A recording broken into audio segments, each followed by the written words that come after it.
Okay, so hi and welcome to my Crash to Insanity 80% speedrun of 1 hour, 4 minutes and 39 seconds. I'm DRsynj and with me I have Samurai Man, who pretty much started off Crash to Insanity speedrunning, and Crash 41596, who has loads of experience with Crash and Spyro running, so yeah, just say hi. Hello. Hello. So I guess what we can start off with is just talking about what's going on here. So, slide jumping. So in all Crash games you have a kind of faster method of movement, whether that be slide spinning or slide jumping, or I think Crash 3 has slide super jumping, which is a bit weird. But yeah, in Crash to Insanity you have this slide jump. What this slide jump also gets you is a long jump. So you do the slide jump, and then goes as you get straight to the edge of a platform, you get a long jump. I'm pretty sure this is a bug, so it's useful in those sequence breaks.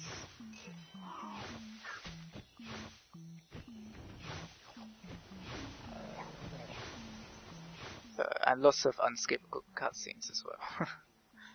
But why would you skip? They're too good.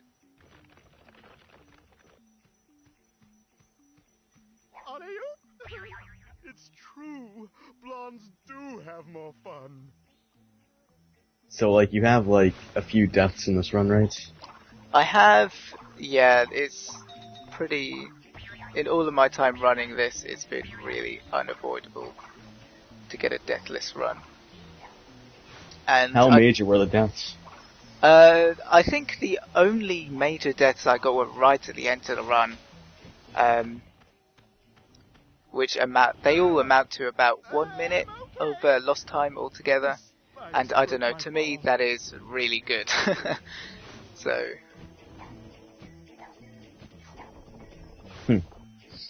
you'll see. So, like, when you slide jump, you just, like, interfere with the hitboxes on, like, those enemies, right? Yeah, that's right. Well, I'm not gonna do it no more. We just skip past the badger. And you can see me doing a long jump pretty much all the time. It's not just useful for sequence breaks, but also just good for propelling Crash a little bit further. So watch out for those. What you did there was like a death abuse to avoid the cutscene in the boss battle. Yeah, that was right. So you can hear the checkpoint going off in the background. You kill yourself on the spikes and you respawn after the cutscene. And here, so there's a lot going on here.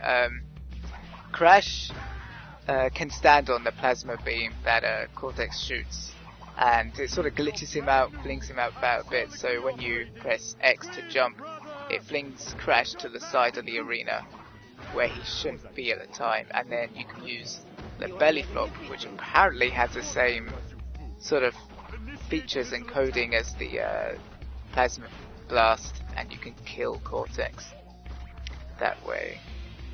And here I've just jumped over the gate to get, which you shouldn't normally be able to do, it's kind of tricky, to get out of the arena, which renders me safe to everything Dr Bandicoot does, except for the plasma beam, which is useful because I need to bounce out of that. This boss is like very weird.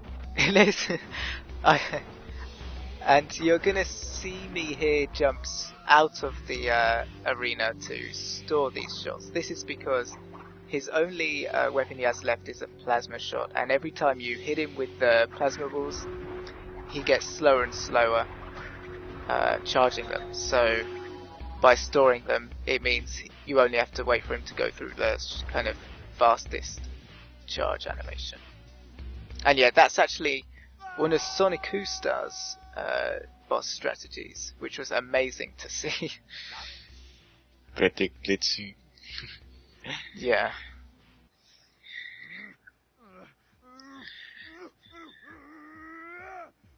And you guys will have to kind of reassure me about this, but wow, the controls in Kevin Catastrophe are awful.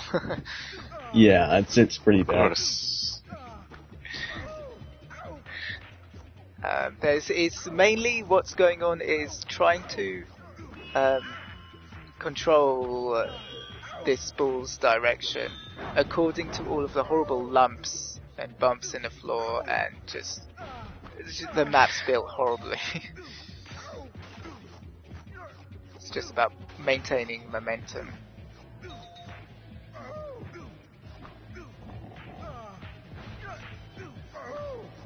And here I take the right route. I take both routes around the secret gems, both because it's faster and because there's a lot less nitro there, so a lot less chance to die.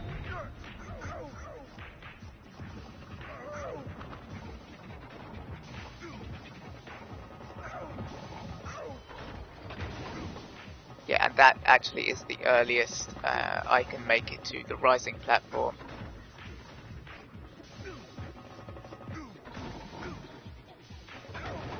Unless, like, you get some sort of insane jump on, like, that spinning thing. Yeah, the water wheel, if you get there in time for one of the spokes to come around for you to bang into it, you fly straight over to the rising platform.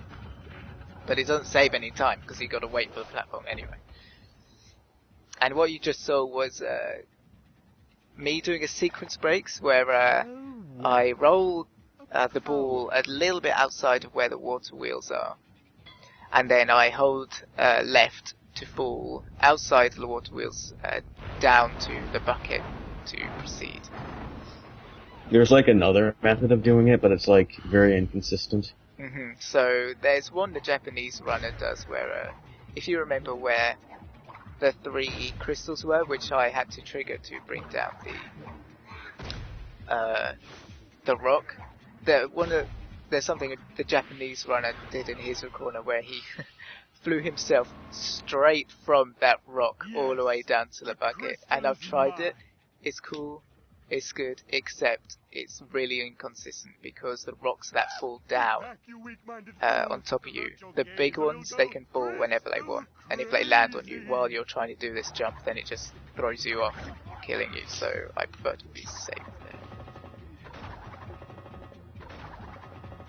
I've had, like, very many glitches in this area. Yeah. Like, I just fall down, like I'm just walking on nothing. It's weird. Yeah.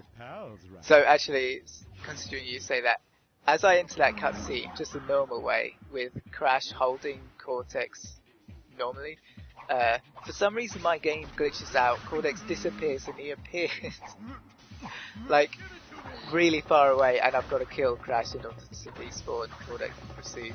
This game is really broken, like, sometimes doesn't make any sense. Yeah, even if you just do it in the game normally, it doesn't work. So yeah, for that cutscene, I've taken to throwing Cortex in order to glitch it so Cortex dies when I leave the cutscene, which means I can get to the checkpoint. Or you die once and you lose 2 lives. Really? That happens a lot. Yes, that's some weird. Yeah. So yeah, the rest of Kevin Catastrophe from then is you get what you see. Doesn't take much explaining.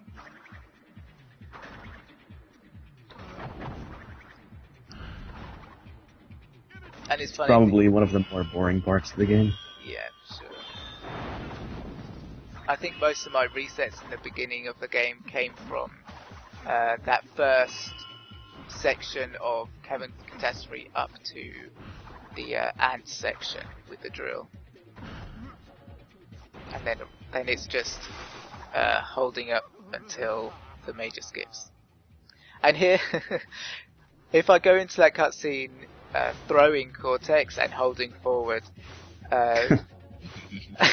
he continues moving. It gives me a little bit of time, but it's mainly just fun. I can never manage to do that. It's really hard for me. Yeah.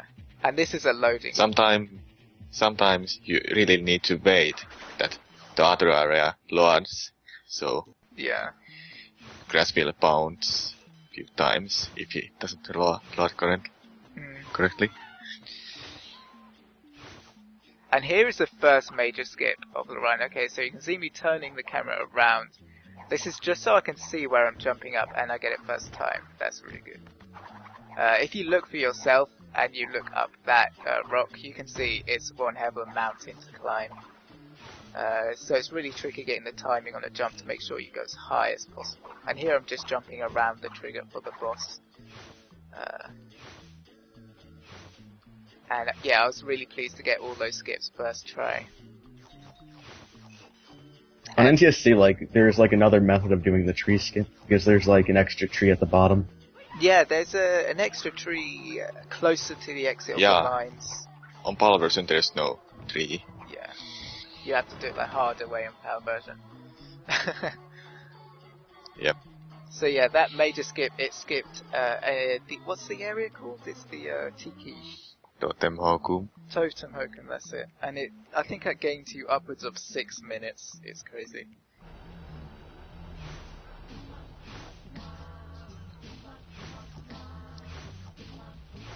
And here is a nice kind of lull before it gets insane again.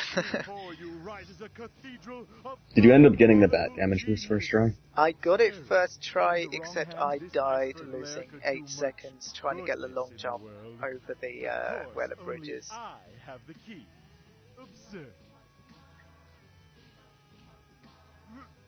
And that was really the only time loss up until sort of midway through High Seas Hijinks.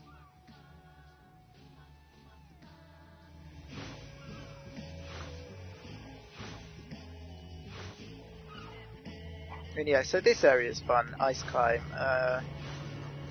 This tower area, this climb is just broken. You can sequence break apps. Oh wow, the bat, nice save. Yeah, so you can sequence break everything in here. You can skip like everything. That bat. So there are these invisible blocks around the middle of the gears, which the intention is that they prevent you falling in through the middle. But if I can get high enough, I can jump onto them, and it gives me access to the scoops that are coming around. So it means I can get to them early. And I think there are about 5 of those scoops in this area. I only have to use 2, so that's good.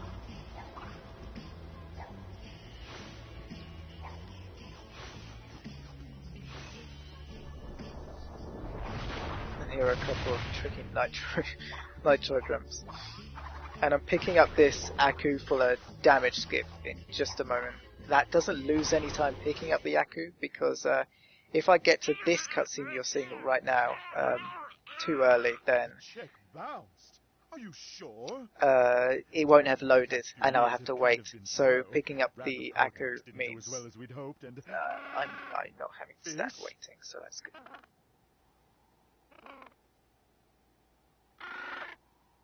If I hadn't got hit by that bat earlier, I wouldn't need to pick up the Aku, but whatever.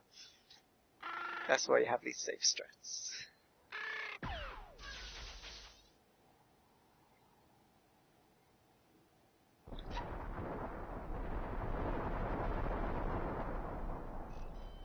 And you're about to encounter the first major death, right? Yeah, it's 8 seconds of time loss where I looked back at it and I have no idea why I didn't get the long jump. Okay, so you can see me throwing Cortex to the left. That's because that's the fastest way for him to respawn if he lands on something. Throw him over. I want him to kill one bat and not hit the other, because I need to use this bat for the next damage boost. So there you go. It's funny how I stopped playing this game for a few weeks, and then suddenly I started playing a game, and I was really consistent at that, so it's good. So yeah, basically what's happening is the bat's AI is such that we'll flap around doing its thing, then when it sees you, it tracks after you, then when it gets close enough, it starts its swooping animation where it goes close to the floor and it tracks you like so much that if it hits you, you can jump up and it'll track you upwards, which I need to be able to jump off him up to the platform above. Free again. And what makes that even trickier is that I need to do it fast enough so that Cortex respawns at the top with me instead of at the bottom. If he respawns at the bottom, then I'm going to need to go find a checkpoint to kill myself and respawn with Cortex. And this, including the death, that skip saves about 40 seconds over doing it the normal way.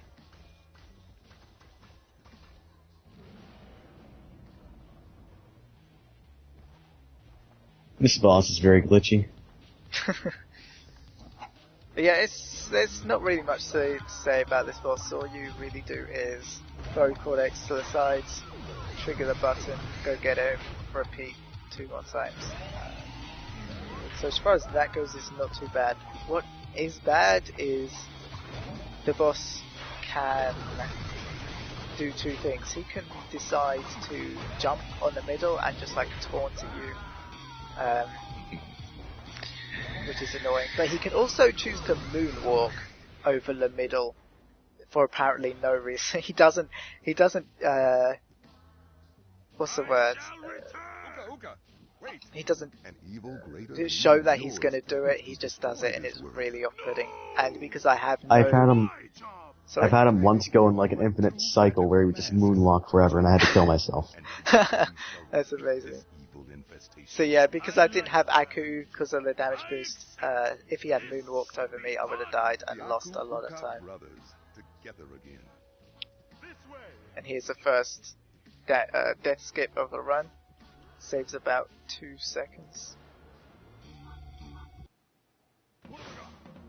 Oh yeah, the other thing that can happen with that boss is if he hits you, as it triggers the sort of boss defeated cutscene, the Crash spawns at the bottom of the chasm, underneath the death plane, so there's nothing you can do but save and quit, thus destroying your run.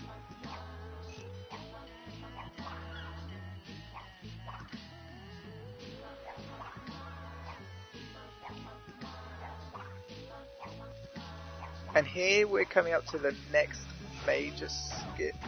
I'm kind of reluctant to call it a major skip because all it does is skip like 8 to 10 minutes of cutscenes and combat rather than levels. But still, I was pleased to get it first try.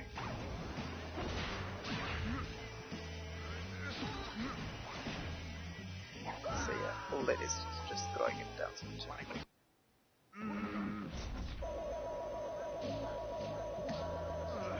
For some reason, like on NTSC in that cutscene, he like spawns in a different location.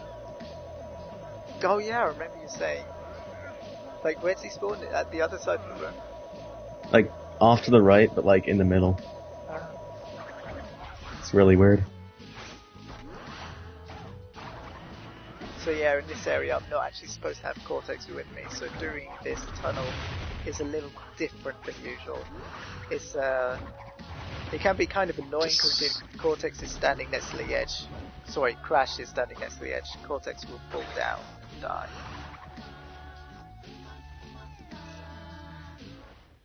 There, to the sea, I tell So I have to you. be Our kind of salvation careful. floats upon the briny blue. We must reach Engine's battleship and quickly before it sets sail. But how? Think, Cortex, think. Even the cutscene is a little different. Yeah, there's a funny thing where you can throw Cortex away before entering the cutscene, and you can start the humid escape without Cortex, so just riding on nothing. But often that causes horrible glitches where you die halfway through the humid escape for apparently no reason.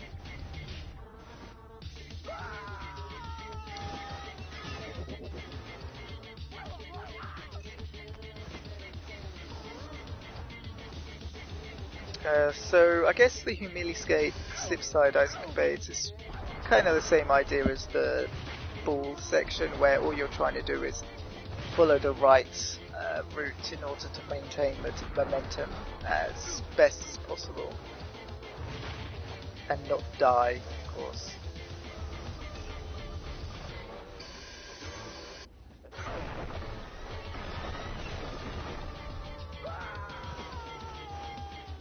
It also has, in my opinion, the best music in the game.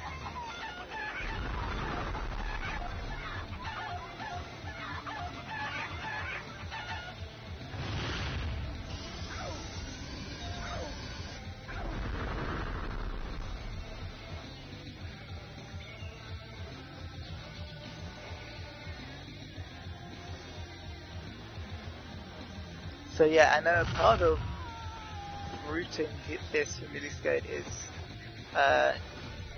sort of deciding when to use a circle button, and what the circle button does is makes Crash crouch like in a Tony Hawk's game, which just makes him go a lot faster, but it limits his sideways directional movement considerably.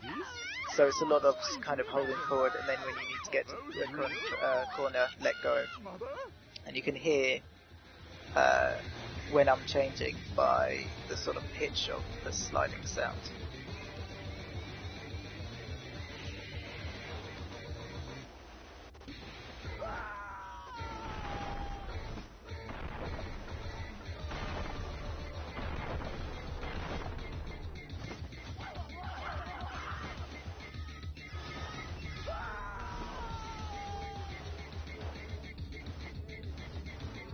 And going right around that gear is a lot more about safety than speed, because even if you trigger the ramp to get over it, more often than not, the gear will still kill you.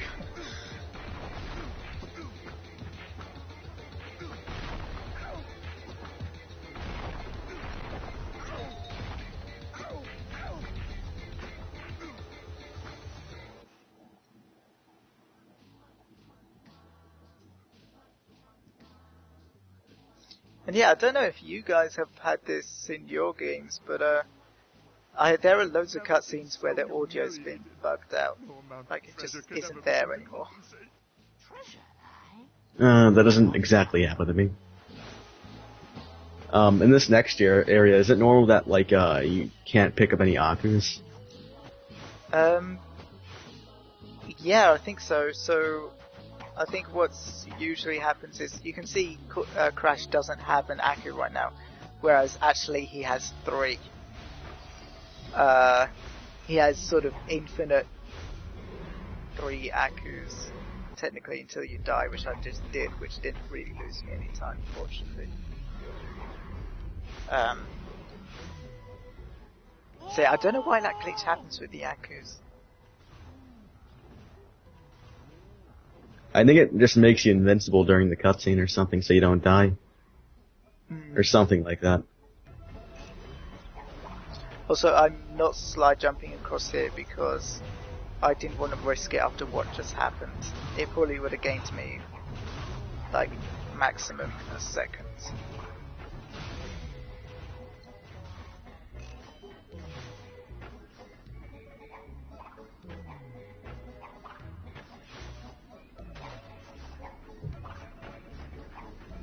And this room is funny, so these rotating things are 2 end ones. You can just jump over on the middle one. You can't. You kind of need a long jump to get over them. So you slide jump across the first one, then long jump across the middle one in order to get to the rising platform as early as possible. And oh man, these missiles are buggy as just, they're the worst.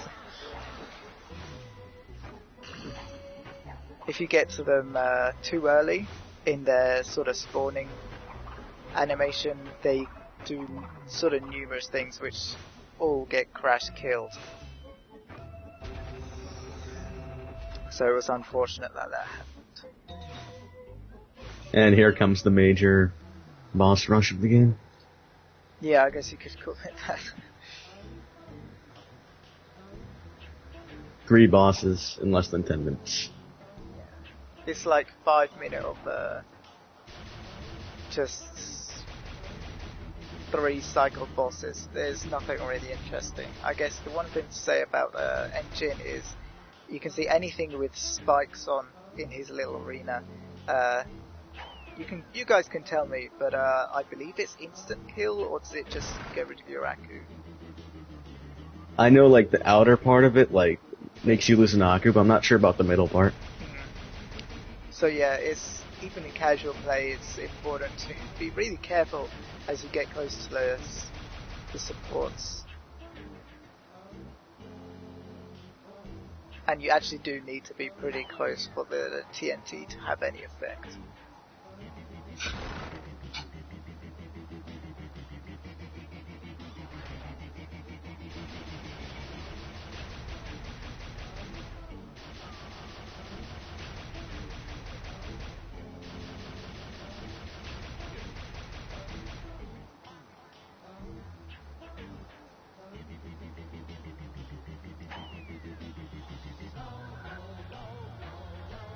So yeah, that's engine done. And then we're gonna fall into the kitchens, the wars. I get asked all the time about how I've routed this section, and it's very simple. I've attempted optimizing slide jumps through the area, but often it's far too risky. Like I'll often jump into one of the chasms, like this fire or a nitro. So what I prefer to do is to just sort of memorize the route so that when I see things come up from the bottom, I know what to do. And anywhere I do slide, it's because it's 100% safe and it's not gonna lose me the time or kill me.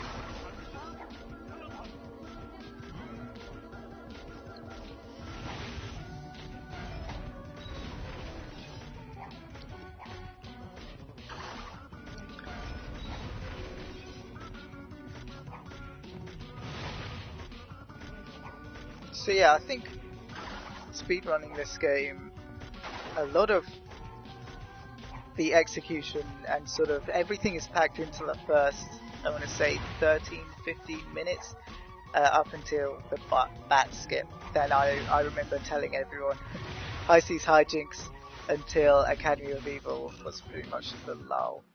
It's like the boring bit, unfortunately.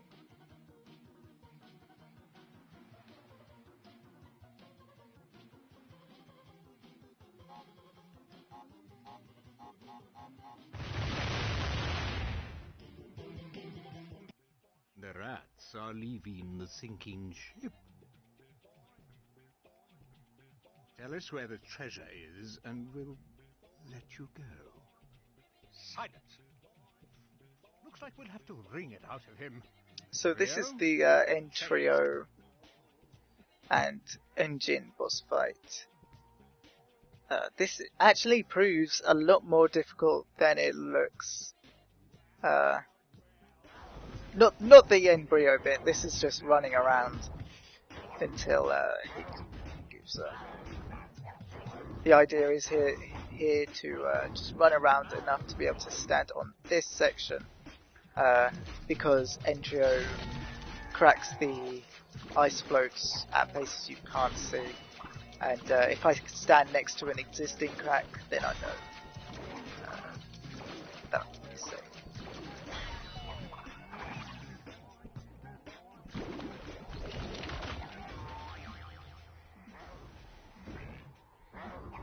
It's also kind of funny how N.Trio's shield, it sort of persists longer than you expect it to, longer than you can see. So often I will be impatient and jump in when I see it disappearing, and it'll hit me and bounce me into the water below, killing me.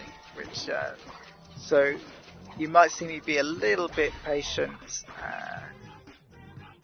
I guess in generally anything in a run, but it's because honestly, everything can kill you. You're never safe.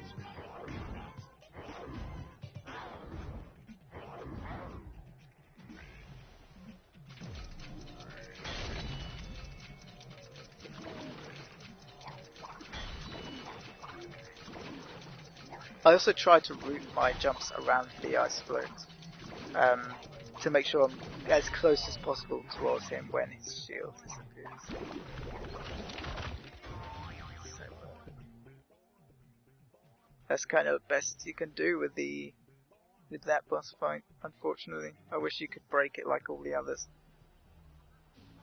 This way! To the Psychotron!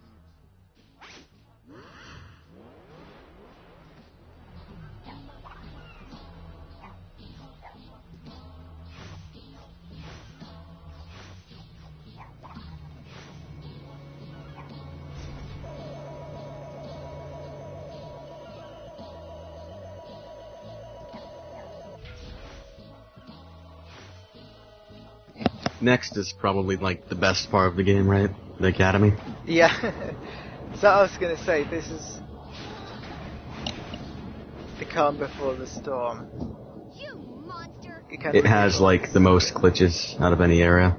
Yeah, you pretty Because like much... you OOB and like skip everything. Yeah. So That you, place is crazy. Like, so you enter Academy of Evil, you jump out of bounds, and you go. That's how it goes. Repaired, and only That's how it one works. person can help. My niece, Nina Cortex. Isn't she delightful? Obviously, I've made a few modifications here and there. Quickly, to my private dirigible. Set a course for Madame Amberley's Academy of Evil.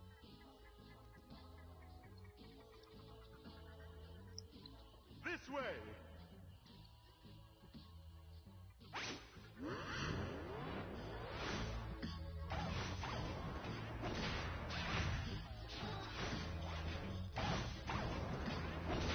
Also, it's really funny how these sort of floating platforms, all of them, you can make the jumps towards them, onto them, no matter where they are.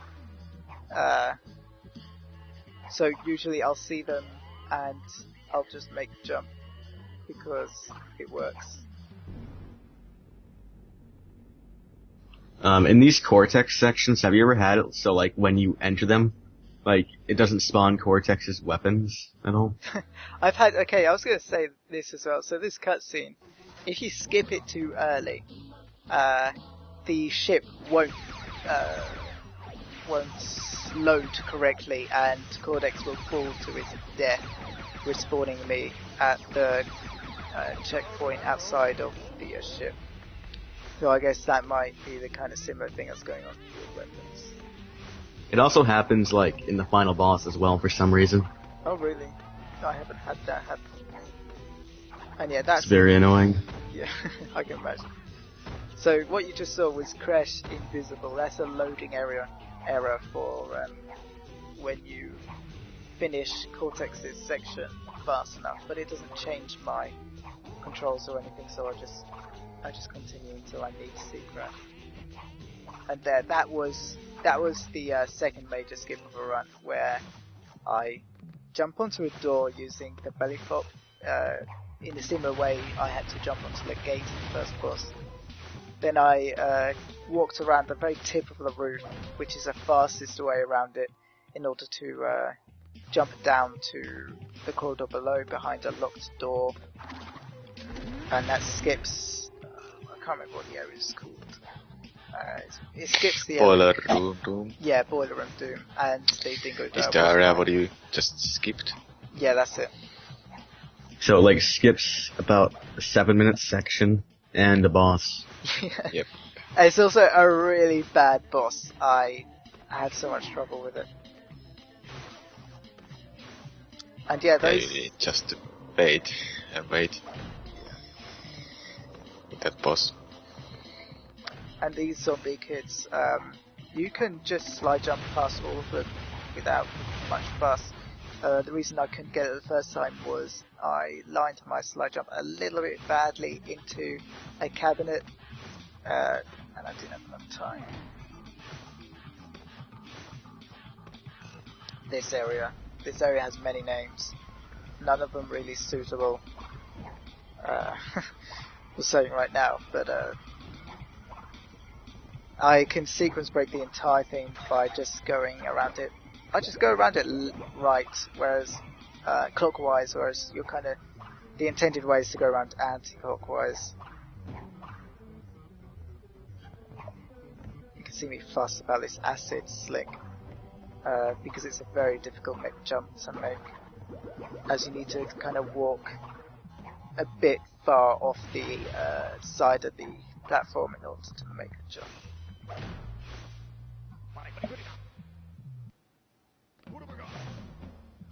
And yeah, you just saw me die.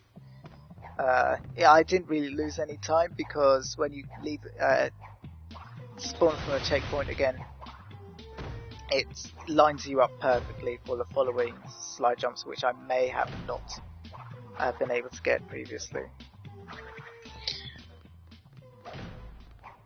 And here I've just skipped another cutscene by going out of bounds, and what that cutscene does is change my control over to Cortex, as you can see by the control tips at the bottom. You're in Cortex area, bit crash. Well, that's fine. That's fine. And the ceilings, they're solid on the outside, but not the inside. The funny thing is that you can finish the whole area as a crash. Yeah. It kind of makes these toad rooms a bit difficult because Crash is very small and his spin is also very small, whereas the toads are kind of big and they're very fast. So it's taken a lot of practice to optimize killing them as they spawn out of the grate while keeping Crash safe.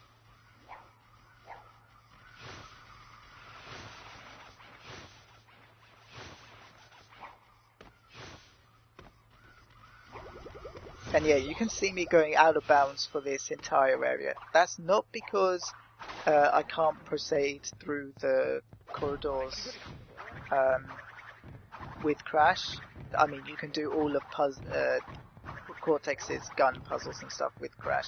It's just that it's if you make the jumps out of bounds within like 2 tries, it's faster.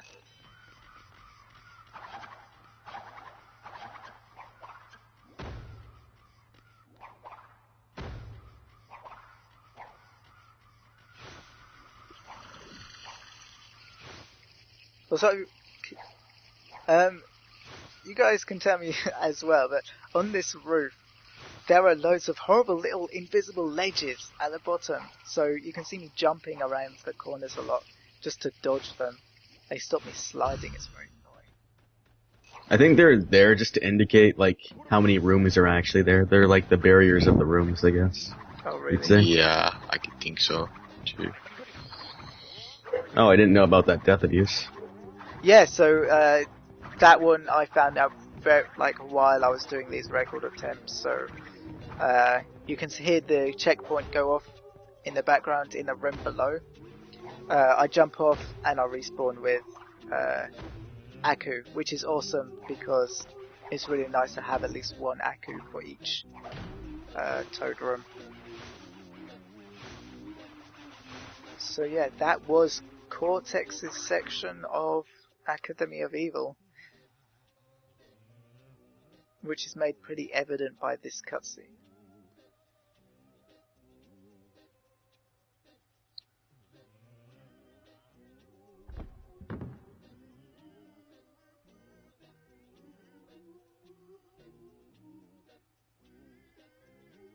And here's another weird cutscene glitch you'll see here. So as I leave the cutscene with Nina, you can see she'll be in a sort of default stance.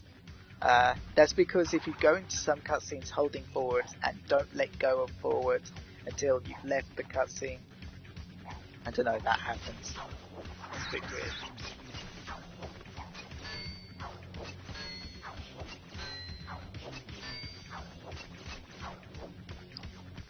And a lot of Nina's section is just about going fast, really. Unfortunately, you can't do this section with Crash because there are her bionic arm sections which you just can't get around with Crash.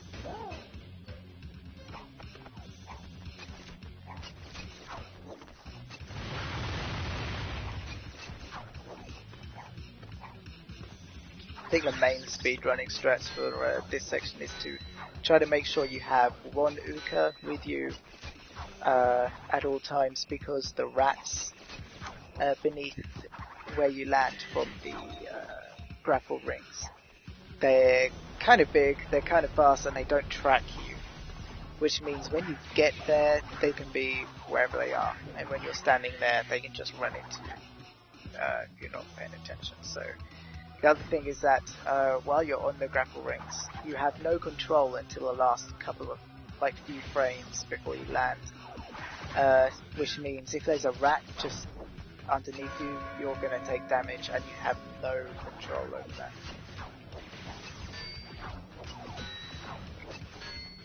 And if you don't have Uka, that means death, which is a time loss.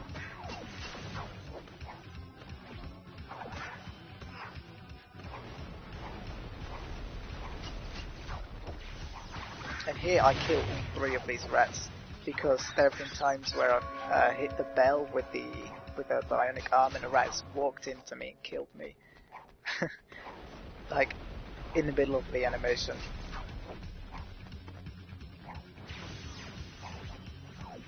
And there's Nina's death. You just jump towards the checkpoint from that platform, die, and it respawns you there. And it just skips activating the gargoyle grapple ring. Sitting a little time.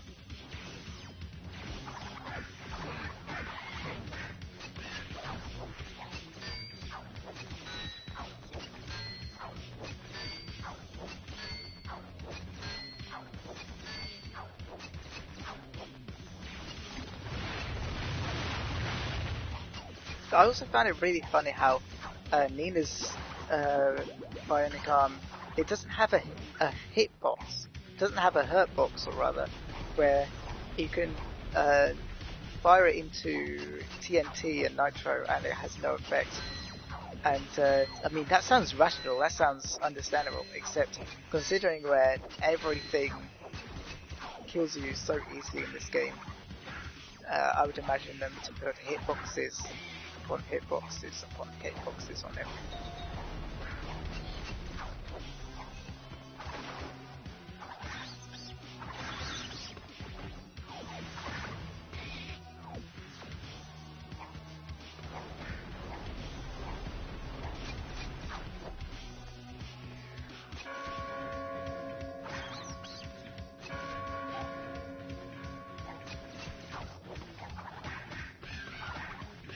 Yeah, so I should add about that last, what I said about the few frames of control before you land from the grapple hooks.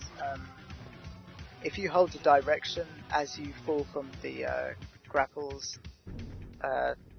it throws you off to the side, some horrible angles, very, very far.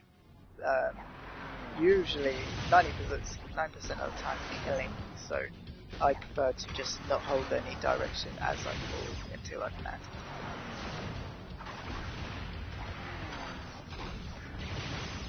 And I need to hit that that exclamation mark box to trigger the bridge.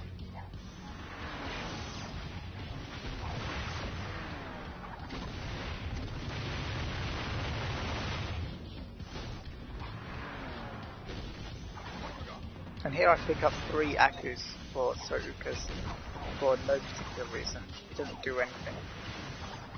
Probably the worst invincibility in any Crash game.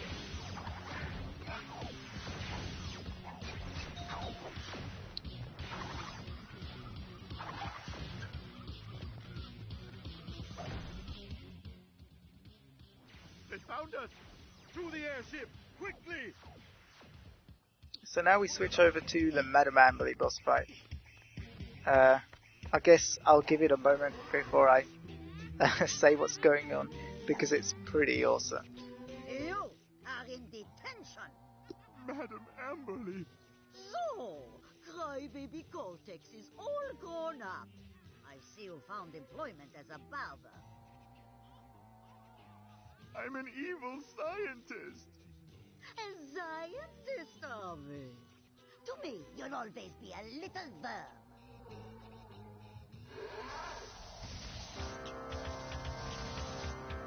So, I don't know, Samurai Man, do you want to say what's going on?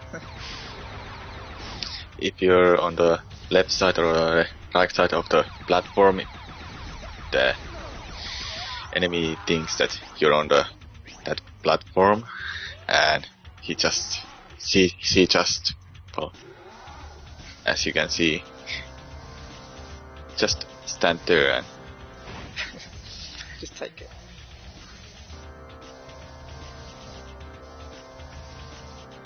I think all it takes to cancel the effect is to walk with Cortex, so shuffling about with moving his head doesn't really have an effect.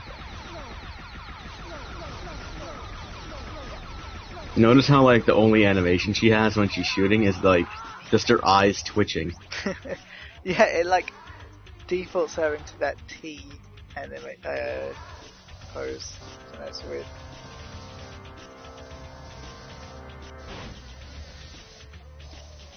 And all this only saves time because of her turning around across the pipes to hit you.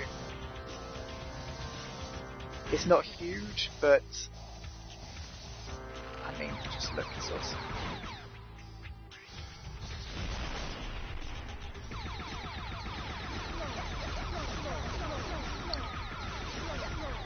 And yeah, so I go around the right for the last phase in order to reach this platform that's going to come over, because if I'm at the middle I won't make it in time, but in the end that doesn't matter very much because of this Metroid door. So Crash says he has evidence to say NTSC has faster loading times on these Metroid doors. Yeah, it just like opens quicker for some reason. I guess they didn't like convert like the speed from 50 Hz to 60 Hz, or the other way around. Yeah. Whichever version was made first. I assume it's NTSC because, I mean, why else would they have taken out the tree which you used to skin Totem Poker? So yeah, as far as running PAL goes, way to get those Metro doors, it wastes no time. There's no way to avoid it, you just sit tight.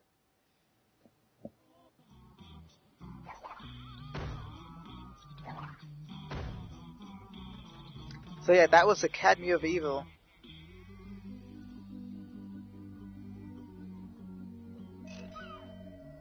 And we're going to get straight into Twinsanity Island. The parallel world Cortex didn't have very much time to work on, so coincidentally it looks exactly like N.Sanity. No, sorry, Ice Lab. Come now as we explore a new dimension! It should have been 2 new dimensions, but we ran out of time. For some reason I always forget that to skip that cutscene. Just saw, but I managed to catch it just in time there.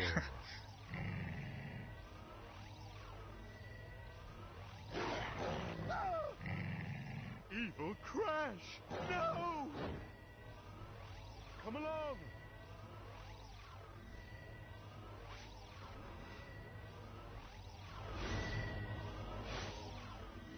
And here's just a kind of short transitional section into the next level, which is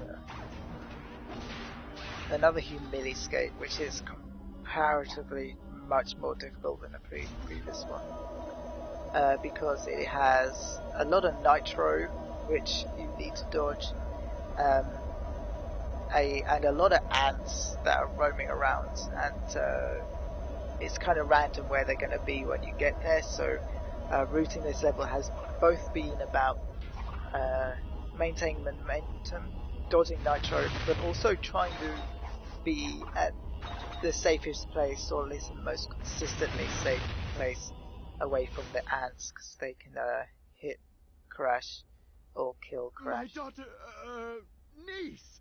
We must do something! Think, Cortex, think! And this is kind of how the cutscene should have gone for the previous few minutes game.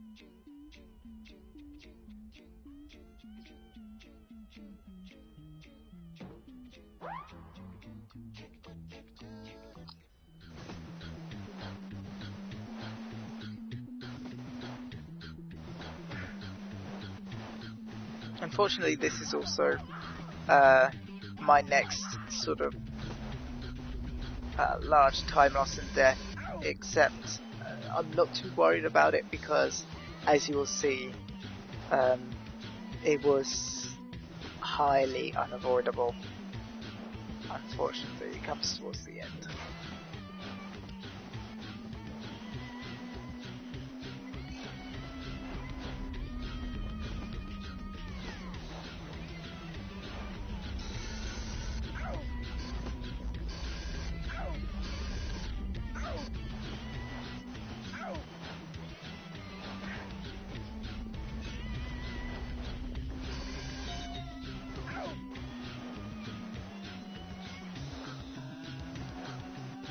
Here I can skip over those nitros you just saw.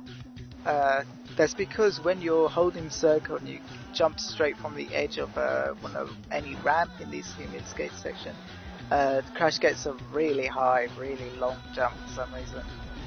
There are numerous skips you can do, but most of them don't save any time, or are very, very inconsistent. And wow, as you can see. I'll tell you what happened with that death. So, as you land when you're going too fast, and I can't remember exactly what I did. I think I pressed circle, and so when you land and you press the directional button, instead of directing you that way, it just rotates you. So I rotated sort of clockwise and went straight into the nitro. What I would have hoped had happened was Evil Crash would have run into the nitro and taken him out himself, which you can see he did the following 2 times. But no, the other problem with that death was that when you jump from the cliff just before it, it's incredibly hard to get the right line around the nitro because you've got to sort of dodge between a gap between 2 other sets of nitros. So I think that, just trying to think of the top of my head, I think that lost me about 26 to 28 seconds. And here comes the third major skip, Bandicoot Pursuit skip. You just use energy spare to enter the final area. Kinda funny, Yes. but it works. So there's a way to do it without the energy sphere, where you use these tiny little imperfections in the modelling of the walls, where you can jump on tiny little invisible ledges to get up, but that's more or less pixel perfect.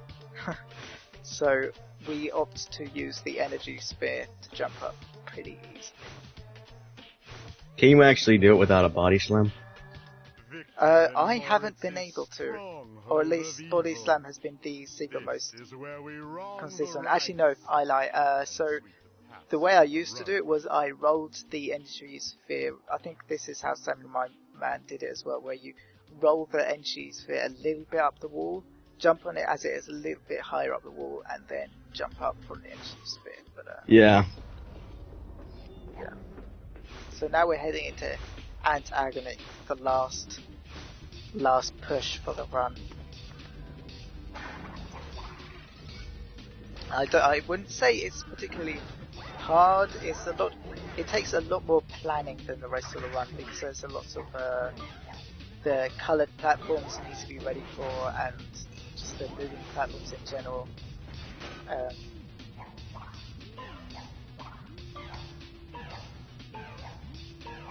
And it also, I also suffer from some kind of fatigue or stress from running the rest of the game as I get here. So I was very pleased to get the majority of this section pretty flawless, but unfortunately it also features the biggest time loss due to deaths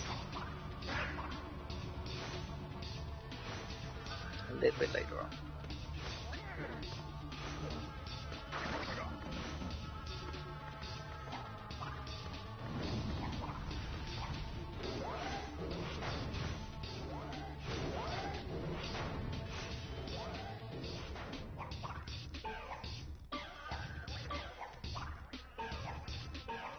So yeah, anyway, okay, so this level, you saw me, if you remember the area with the drill ants, what I can do is when I get to the gate, I can take a hit from the drill ants and use the invincibility frames to jump on top of them and jump over the gates. Not a big deal.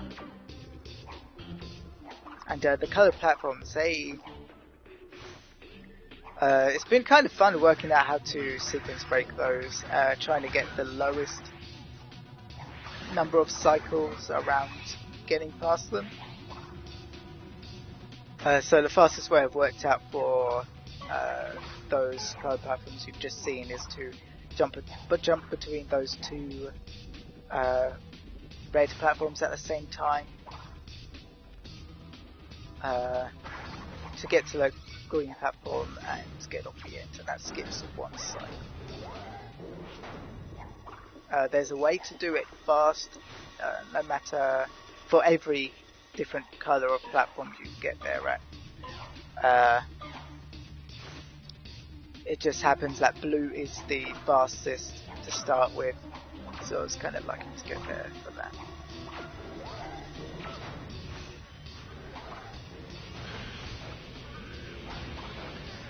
And here's a funny trick, so you can skip running around the room to get up to that platform by jumping up and belly flopping.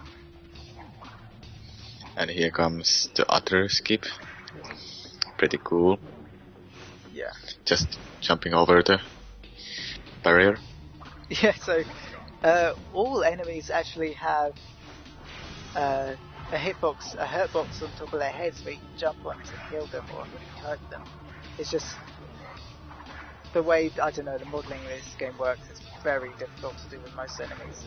With ants, it's a little easier. So that's how we get it.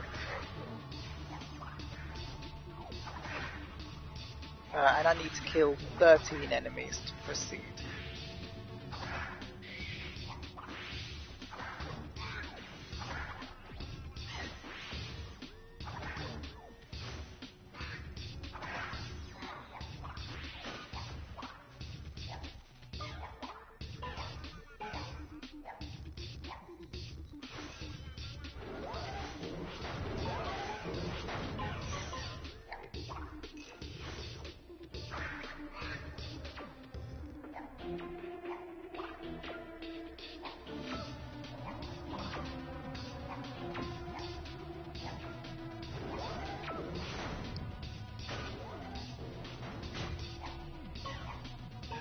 This is just heartbreaking to watch because the rule of thumb for getting over these lasers is to jump straight onto the first invisible platform, because the laser moves over the center platform and a little bit over, so you'll always be safe on the two side platforms.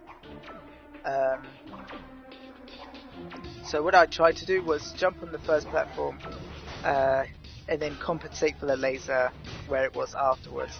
I tried jumping over it as it came towards me, and I got hit, and unfortunately I bounced off, I think, the laser 2 times, which meant I fell off. Usually, as you can see what's going to happen right now, if I get hit over the middle platform, I just get bounced onto the platform. So unfortunately I lost, I think, 36 to 38 seconds on that on those 2 deaths. I killed myself the second time because I ran into the pyro ant. So, which meant I didn't make it to the cycle of the card platforms in time. So I killed myself to restart the cycle. And what you just saw was me belly flopping up until up to the high platform. That's kind of funny because if you miss that belly flop, miss that jump, you die because you fall into the chasm. Fortunately, they're very easy to do.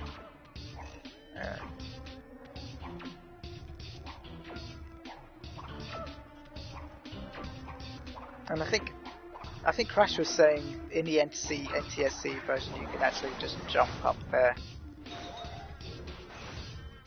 Which is really yeah, funny. but it's not very easy to do, but it's kind of easy if you know how to do it.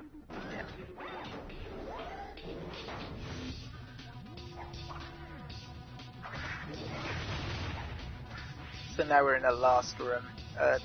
What you can do in this last room is drop down to the side to the energy sphere and just kick it through the nitro into the gate. But the problem is if you see there's an ant where you want to kick the ball up, the sphere up, the ants they glitch out the balls in contact with each other and the balls fly away. So if I see 1 or 2 of them are close to the right edge, I always opt to go and kill them before going to grab the energy sphere. The treasure. Can't you actually skip this cutscene? I'm not aware of that. Like you can do an OOB here to actually get above the level. I don't care. Oh really? But I haven't really tried to skip the cutscene at all. Well, the cutscene is not that long, so Yeah. maybe the OOB is not that necessary. I don't know, the OOB might spend as much time to save only a second or 2.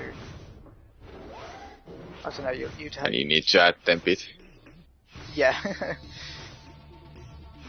If you waste like time with that, then watching a cutscene will have been faster than just add temp into it. So here's the last kind of Metroid door for run. It's just you can see the gate had to spawn there. As I run into the loading zone, it stops me until the bosses are loaded and the gate shows up.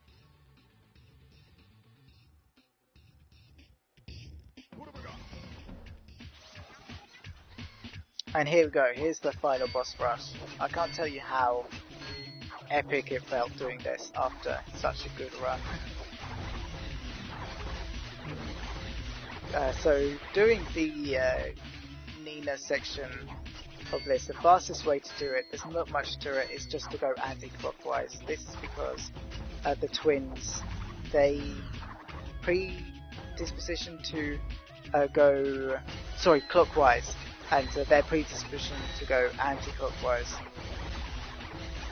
So it gives them takes them a little bit longer to decide to turn the direction you're going, thus giving you a little bit more space to finish the section, so you don't have to waste time dodging them. And yeah, here's the Cortex section. This is just a lot of mashing. There's not much to it. The guns are only vulnerable while they're not shooting. So, I mean, it would be smart to switch between them as one of them's shooting and one of them isn't. But unfortunately, in my experience, it hasn't worked like that. Worked quite that way. It's just been more difficult and taken longer. I don't know.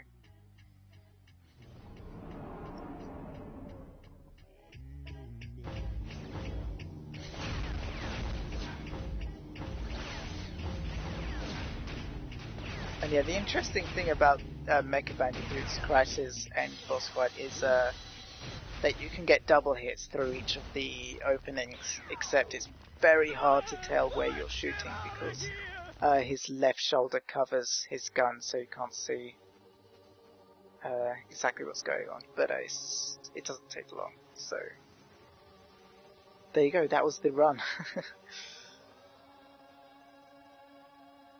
How much time do you think you can save in total? I think altogether the optimal perfect runtime would be something around 1 hour 2 to 3 minutes, because that would save time from dying that happened in this run, and just general movement optimization. We'd really like sub 1 hour, but we just don't have the means, the skips, or the yeah, it just doesn't seem viable yet. And while I'm the only sort of committed active runner of this game, sort of planning and progression isn't as fast as it could be. Your creation was a mistake, and your existence has been a constant reminder of. So yeah, I just let the ending cutscenes roll, and the credits, and then I'll save, and you can see the in-game time, and that will be the run. Have you guys got anything to say? Any shout-outs or anything? No. But, it was a pretty good run from what it looks like. Yeah, I was really pleased. I think,